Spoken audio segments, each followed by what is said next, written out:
오늘은 맥주 감사주의를 한 주간 앞둔 주일입니다.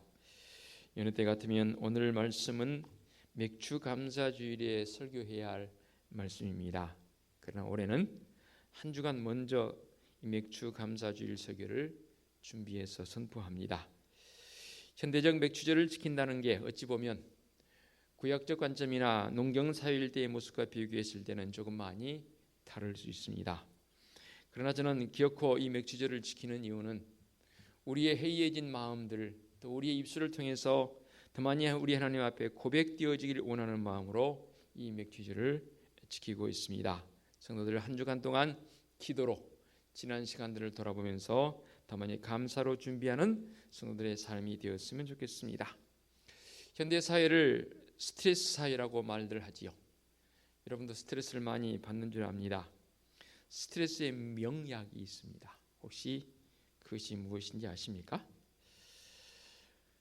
제가 그래서 여러 글들을 읽다가 우리나라에 그래도 정신의학 전문의로 이름이 나 있는, 지금은 원로가 됐지요, 이시영 박사의 글을 언젠가 한번 읽은 기억이 있어서 뒤지다가 그것을 찾았습니다. 그래서 그 글을 제가 그대로 한번 인용해 보겠습니다.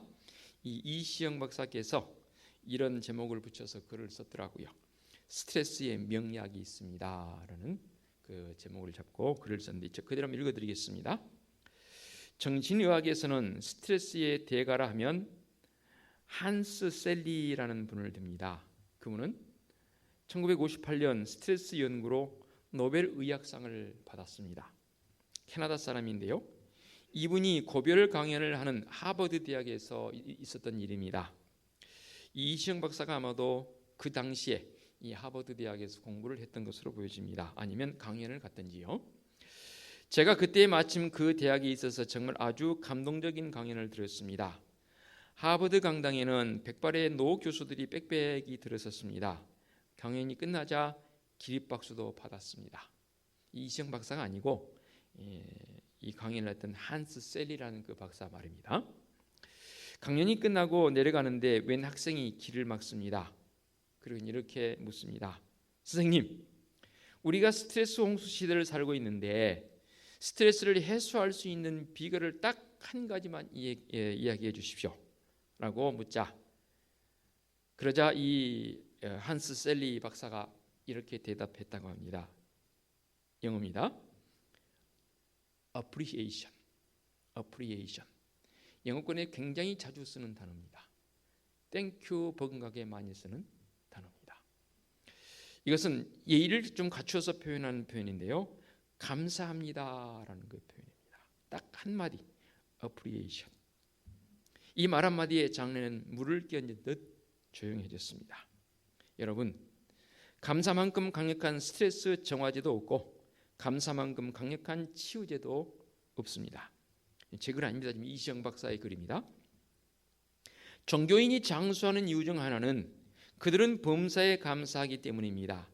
작은 일이나 하찮은 일에도 하나님께 감사드리는 이 자세가 종교인이 장수하게 하는 비결로 의학에서는 증명하고 있습니다. 감사하는 마음 속에는 미움, 시기, 질투가 없습니다. 참으로 편안하고 마음이 그저 평온하면서 또 우리가 뇌과학적으로 말하면 이러는 순간 세라토닌이 펑펑 쏟아진다고 합니다. 제가 찾아봤더니 이시영 박사가 세라토닌을 우리나라에 아주 처음 소개했던, 굉장히 의학계에 깊이 공헌했던 분이더라고요. 여러분, 세라토닌이 건강체를 만든다는 이야기는 제가 말씀드린 적이 있습니다. 이시영 박사의 말입니다. 이렇게 감사하는 것이 인간을 그저 편안하고 몸과 마음을 건강하게 하는 것 이상입니다. 이제 감사 기도입니다. 기도하는 사람들이 하나님께만 감사를 드리게 되겠습니까? 고생하는 아내일 수도 있고 남편일 수도 있고, 또 이른 봄부터 밭에 땀 흘려 일하는 농부에게도 우리는 감사드릴 수 있습니다. 이웃에게도 감사드릴 수 있습니다. 그 이하로 글이 상당히 긴데 나머지 부분은 생략하겠습니다. 이렇게 이시영 박사가 감사하는 appreciation이라는 이 단어를 이용해서 감사의 표현을 가장 스트레스 해소하는 명약이라고 소개를 하고 있습니다. 오늘은 맥주 감사주의를 한 주간 앞둔 주간이라고 말씀드렸습니다. 유대인들은 매년 3번 하나님 앞에 절기를 지켜야 합니다. 하나님의 명령이기 때문입니다. 그 첫째 절기가 바로 유월절이었습니다. 이것은 애굽의 노예에서 해방되어진 날을 기념해서 지킨 절기였고, 그리고 이 절기가 7일 동안 발효되지 않은 딱딱한 무교병을 먹으면서 이제 애굽의 종살이에서 구원하신 하나님의 은혜를 찬양하며 감사로 지키는 절기가 바로 유월절입니다. 오늘 성령 시대를 사는 관점에서 이 유월절적 개념은 민족이 애굽에서 종살이에다가 해방되었던 그 개념은 우리의 개념으로, 현재적 개념으로 이해해 본다면 우리들이 마귀와 죄악의 이 권세에서 해방되어진 예수 그리스도 안에서 구원받은 것을 의미하는 감격적 어떤 그런 의미가 지금은 그렇게 해석되어지는 것이지요. 그리고 다음으로 지켜지는 게 뭐냐면 맥추절입니다. 말씀에 기록되어진 대로 보면 무교절이 지난 다음에 77, 그러니까 7주간이 지납니다. 77에 49, 그리고 49일이 지난 50일째 되는 날이 맥추감사주의입니다. 이때는 우리나라와는 조금 계절적인 환경이 다릅니다. 밀이나 보리를 이제 심어서 이때 수확하는 절기가 바로 맥추절입니다. 원력적 관점에서 본다면 우리와는 조금 다르죠. 시간적으로 본다면. 그러나 맥추절이라는 개념은 똑같으로 보여집니다. 우리나라도 5월 말 내지는 6월 초 늦게 수확한다는 6월 말경에 보리 내지는 밀을 수확해서, 저는 그 시대를 잘 모르지만 보릿고기의 그 엄청난 힘든 과정을 겪고 나서 이제 얻어지는 곡물의 첫 수확이 바로 보리 내지는 밀이 되는 것 아니겠습니까? 이것을 수확하여서 하나님께 감사로 나아가는 그 절기가 바로 맥추절입니다. 그래서 이 맥추절에는 첫 열매인 이 곡물을 이제 빻아서 가루를 만들어서 기름과 유황을 얹어서 불살라서 드리는 이 화제적 개념이 훨씬 짙은 그런 제사를 드리면서 하나님의 은혜를 감사하는 절기가 바로 맥추절입니다. 이 맥추절은 우리의 현재적 개념으로 이해해 본다면 당연히 지금은 농경 사회가 아니기 때문에 우리가 밀 수확을 내지는 보리 수확을 하지 않습니다. 그러나 초대교회가 처음 탄생되어진 이 절기적 개념이 바로 맥추절입니다. 그러니까 6월절 이후에 오순절적 개념과 이 맥추절 날짜가 겹쳐요. 이 같은 날입니다. 그래서 오순절 성령의 임재가 있었던 그 날을 사실은 이 6월절 다음에 지난 맥추절 개념으로 77절이라고도 말하기도 합니다. 그래서 처음 믿음을 가졌던, 첫 수확을 드린다는 의미로 봤을 때 처음 믿음을 가졌던 그 시간들을 돌아보고 그 믿음이 회복되어지고, 또 우리 주님의 그 크신 은혜와 사랑을 내가 처음 가졌을 때 그 감격들, 그것을 시간이 지나다 보니까 무뎌지기도 하고 또 흐려지기도 하는 관점에서 다시 회복시키는 절기가 바로 이 맥추절이라고 해도 틀리지 않겠습니다. 그리고 수장절이 있습니다. 이 수장절은 1년 농사를 지은 것을 창고에 드리고 가을 들판에 초막을 짓고 일주일 동안 지키는 광야 40년을 기념하는 날이기도 합니다. 그래서 이 날을 우리는 이제 추수감사적 개념으로 이해해서, 왜냐하면 모든 곡식을 다 수확하는 그런 계절이기 때문에 그렇게 절기를 지키고 있습니다. 오늘 이 시간 이 맥추절을 한 주간 앞두고 이 맥추절을 통해서 하나님께 감사하는 신앙을 한번 살펴봤으면 좋겠습니다.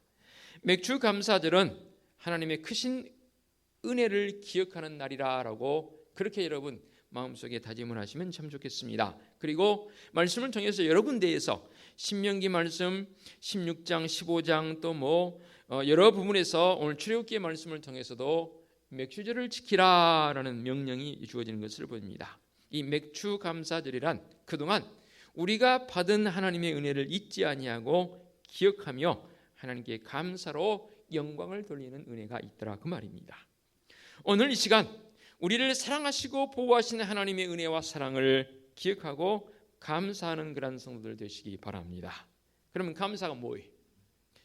감사는 은혜를 받은 사람들이 그 은혜를 주신 분에게 보답하는 게 감사거든요.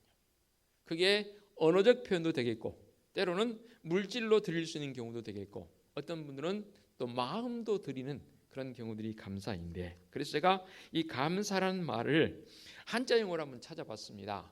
여러분도 아시겠지만 이 느낄 감자의 사자는 살해할 사자를 썼습니다. 무슨 말인지 아시겠죠? 한자용어가 상당히 의미가 있습니다. 이는 은혜 받은 자들이 고마움을 느끼고 은혜를 주신 분에게 살해하는 것이 바로 감사입니다. 그러므로 감사란 은혜를 받은 자들이 마땅히 기억하고 보답하는 행위적 요소라고 해도 틀리지 않습니다. 그래서 시편 기자는 116편 12절 이하에 이렇게 고백을 합니다. 내게 주신 모든 은혜를 내가 여호와께 무엇으로 보답할까? 여러분들은 무엇으로 보답하시겠습니까? 그 받은 은혜를 하나님께 보답하는 행위라고 우리가 정의 내릴 수 있다, 그 말입니다. 우리가 감사하며 사는 것은 하나님께서 우리를 사랑하셔서 우리 주님 예수 그리스도를 이 땅에 보내시고 그 십자가의 고난을 통해서 우리를 구원해 주신 것, 그리고 감사란 바로 이 구원받은 사람들이 함께 드리는 향기로운 예배라, 그 말입니다. 이렇게 시간을 정하여서 드리는 것도 드리겠지만 이렇게 맥주절이 다가오게 되면, 또 추수감사주일이 다가오게 되면 그 어느 때보다도 성도들의 마음속에 또 입술의 고백을 통해서 행위적 요소를 통해서 그 감사가 더 차고 넘치는 그 자리로 나가야 된다, 그 말입니다. 그러면 맥주 감사절에 하나님께 감사할 이유가 있어야 되잖아요. 뭐 꼭 구태여 감사할 이유를 찾을 수 있겠습니까? 라고 말하면 아니에요. 모든 것이 다 범사에 감사하는 이유이겠지만 특별히 말씀을 중심해서 우리가 왜 하나님께 감사해야 하는가에 대한 그 이유들을 한번 몇 가지 살펴보자는 거지요.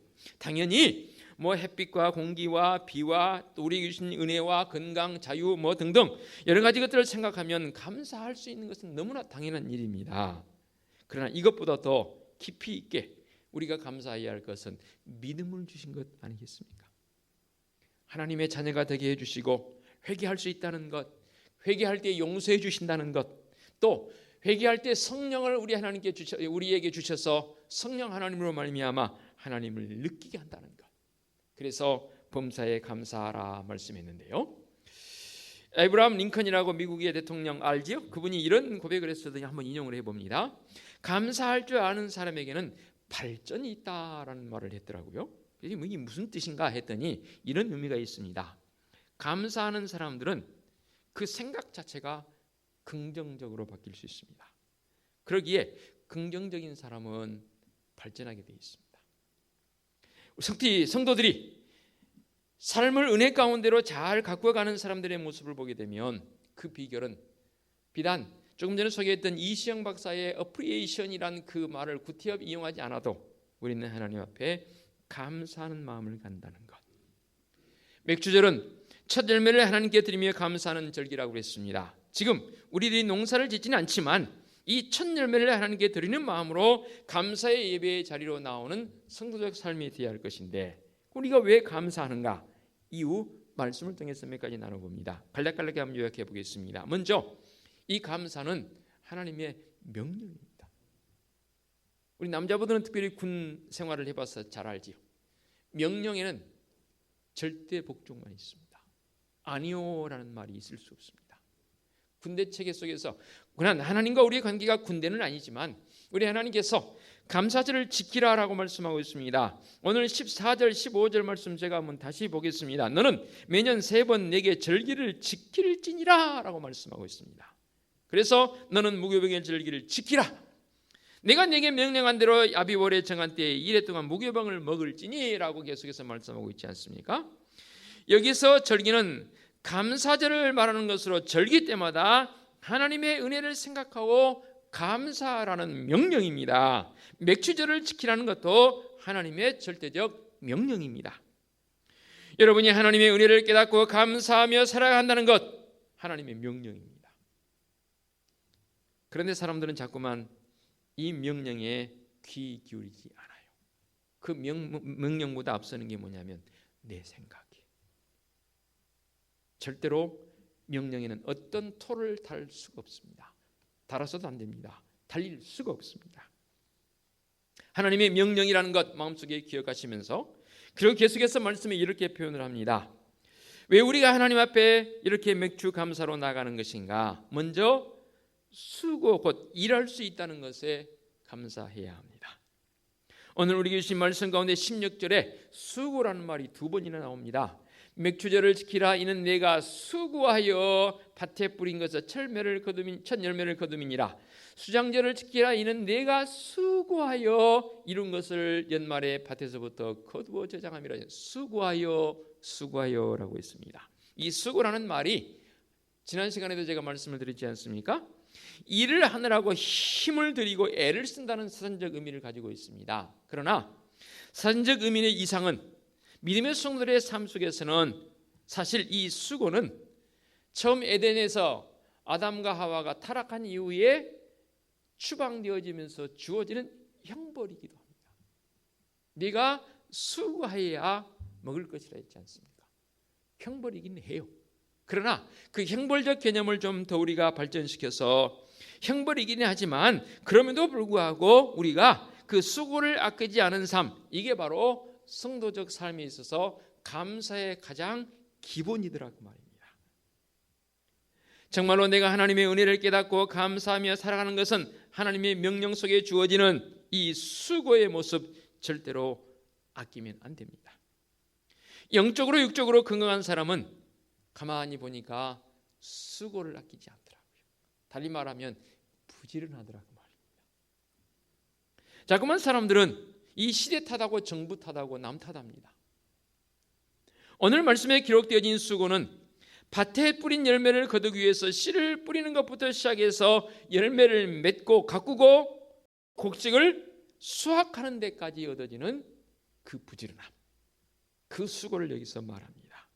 그렇습니다. 부지런히 움직여야 풍성한 수확을 거둘 수 있습니다. 게을러서는 풍작을 경험할 수 없습니다.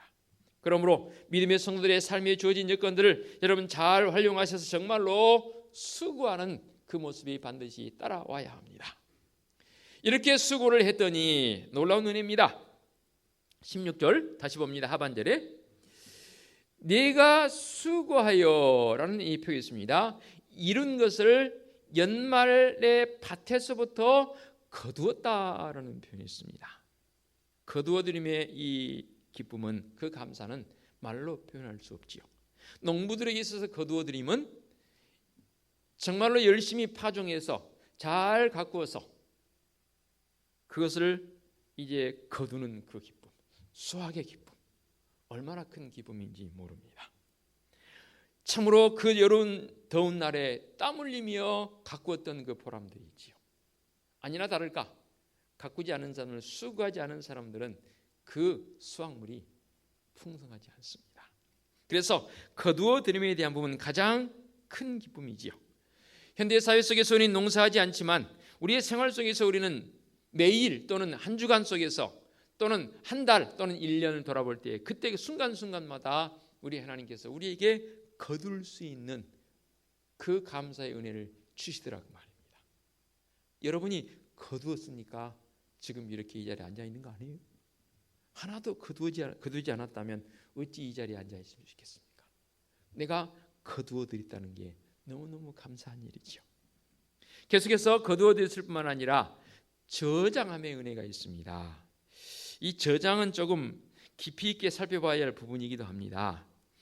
우리는 과분하게 너무 많은 것을 저장함을 통해서 사람들에게 원성을 사는 세상 사람들의 모습도 보기도 하지요. 그러나 우리는 그렇지 않지 않습니까? 저장했다는 것은 그것을 주신 것을 사실은 내 것은 아니지만 우리 하나님의 것이지만 내 분깃으로 여기시고 우리 하나님께서 내게 주셔서 그것을 간직할 수 있었다는 거예요. 간직함으로만 끝납니까? 간직함으로만 끝나버리면 어리석은 부자와 다를 바가 없습니다.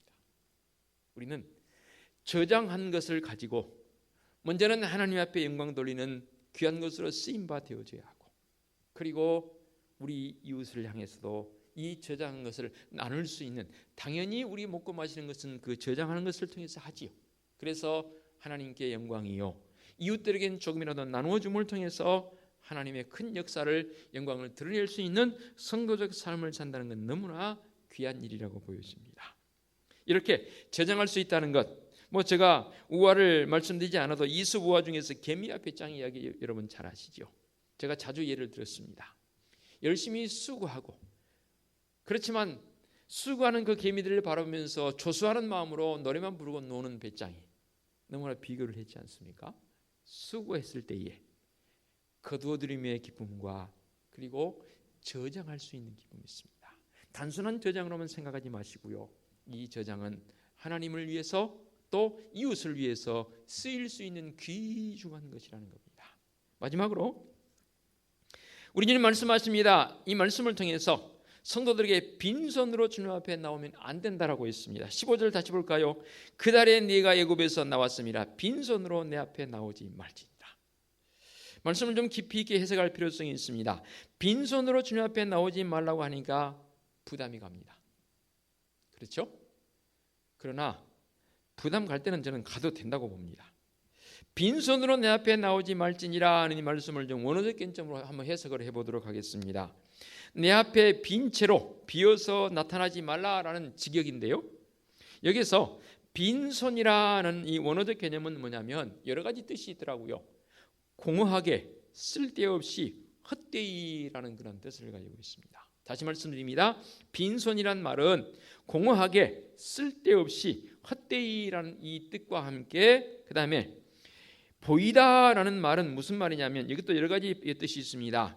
나타난다 또는 방문하다라는 그런 뜻을 가지고 있는데요, 빈손으로 보이지 말라는 이 의미 뭐냐면 헛되이 쓸데없이 내 앞에 나오지 말라라는 말입니다. 그러니까 이렇게 한번 더 깊이 있게 해석해 볼 수 있습니다.